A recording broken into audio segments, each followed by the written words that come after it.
오늘의 주제는 제안의 3요소입니다. 이 제안의 3요소는 형식, 채널 전혀 중요하지 않습니다. 비드폴리오를 통해서 들어온 고객을 만날 때나 아니면 다른 플랫폼에서 고객을 만났을 때나 직접 들어온 고객을 만났을 때도 이 3요소는 꼭 들어가야 됩니다. 그리고 제안서로 보낼 때나 이메일로 보낼 때나 전화로 할 때나 만나서 얘기할 때나 이 제안서 3요소 여전히 똑같이 적용된다.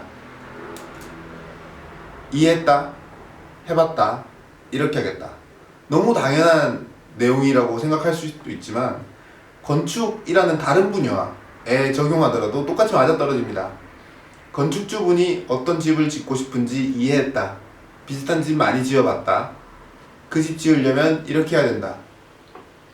보통 세 번째 단계, 수행 계획이라고 하는 영역에 정보의 양이 많은 편입니다.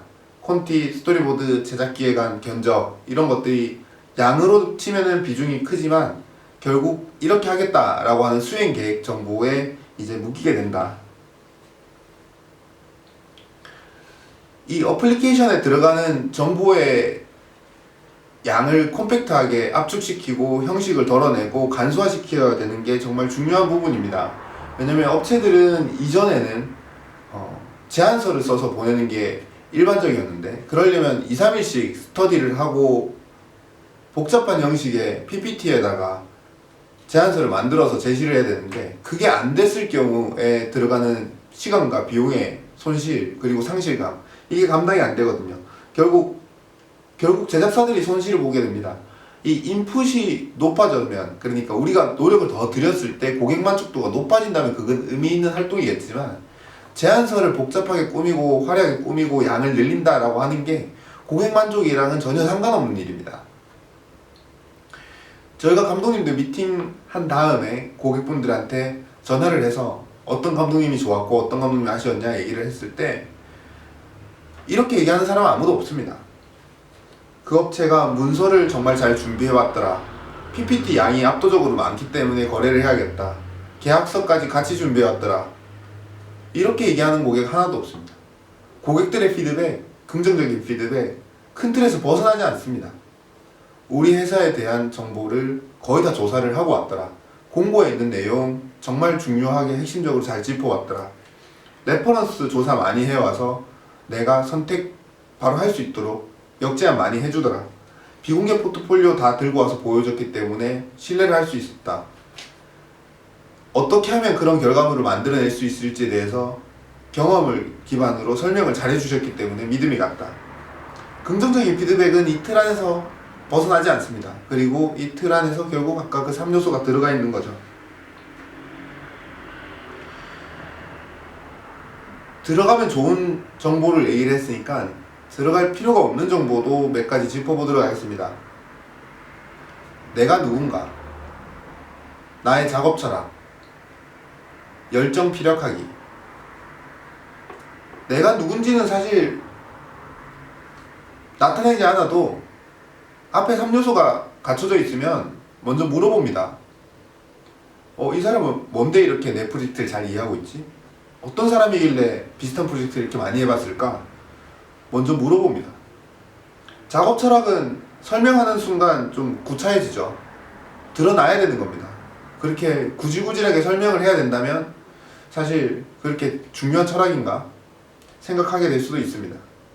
열정으로 피력한다는 거, 이거는 열정은 사실 거래중개자 입장에서는 만악의 근원입니다. 아마추어들만 열정을 피력합니다. 그래서 열정으로 영업하지 마세요. 항상 하는데 실제 프로페셔널한 사람들은 열정 얘기를 안 합니다. 그냥 프로젝트 걱정만 합니다. 프로젝트의 실행 계획에서만 얘기를 합니다. 열정을 피력한다라는 거는 수행 계획이 조금 부실하기 때문에 그걸 어떻게든 채우려고 하는 급박한 마음, 이 열정으로 드러나는 거거든요. 사실 이 세 가지 정보는 있어도 사실 문제는 안 됩니다. 근데 비중이 너무 커지게 되면 오히려 잘 맞는 잘 맞는다고 생각한 고객도 이런 부분 때문에 잘 안 맞을 수도 있겠다 라는 인상을 줄 수가 있습니다. 이 세 가지 요소 들어가도 된다라고 생각하지만 이것들은 I 메시지입니다. 아까 말했던 3요소는 U 메시지입니다. 고객이 듣고 싶어 하는 건 이 세 가지고 내가 말아줘가 고자 하는 거는 이 세 가지입니다. I 메시지의 비중은 줄이셔야 됩니다. 없어도 좋습니다. U 메시지는 꼭 들어가야 됩니다. 실예를 들어서 저희 감독님 중에 3년 동안 활동하면서 최근 1년 전부터만 수주를 많이 하고 있는 감독님이 있는데, 지원서에 정보를 넣고 안 넣고의 차이가 있었습니다. 1년 전까지는 수상 이력 20개를 다 적었습니다. 그래서 제작사 소개가 한 30줄이 됐습니다. 그걸 다 빼는 순간 수주를 많이 하게 됐다는 거죠. 중요하지 않습니다. 고객들은 결국 내 프로젝트 잘 완수할 수 있을 업체 찾는 겁니다. 저희도 같은 방식으로 일하고 있습니다. 저희도 고객 응대할 때 어떤 프로젝트 진행하고 싶은지 이해하고 있습니다. 비슷한 프로젝트 제가 많이 중개해 봤습니다. 이런 프로젝트를 하려면 이렇게 프로젝트를 설계를 해야 되고, 어떤 업체를 만나야 됩니다. 어떤 얘기를 나누셔야 됩니다.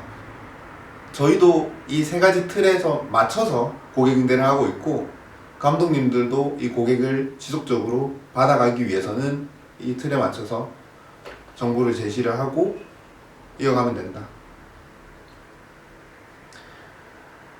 이 어플리케이션을 제안하는 거는 이제 반복적으로 하시다 보면 감독님들도 한 30분 이상 쓰지 않습니다. 그 이상 쓸 필요도 없는 거고, 이거는 경쟁이 아닌 거예요. 여기서 이틀 밤새고 3일 밤새서 쓴다 한들 판도가 전혀 바뀌지가 않습니다. 이건 경쟁이 아니라 적합 제작사를 찾기 위한 최소한의 절차, 최소한으로 줄여야 되는 절차, 최소한만 있어도 충분한 절차이기 때문입니다. 네, 오늘은 제안의 3요소 알아보았습니다. 감사합니다.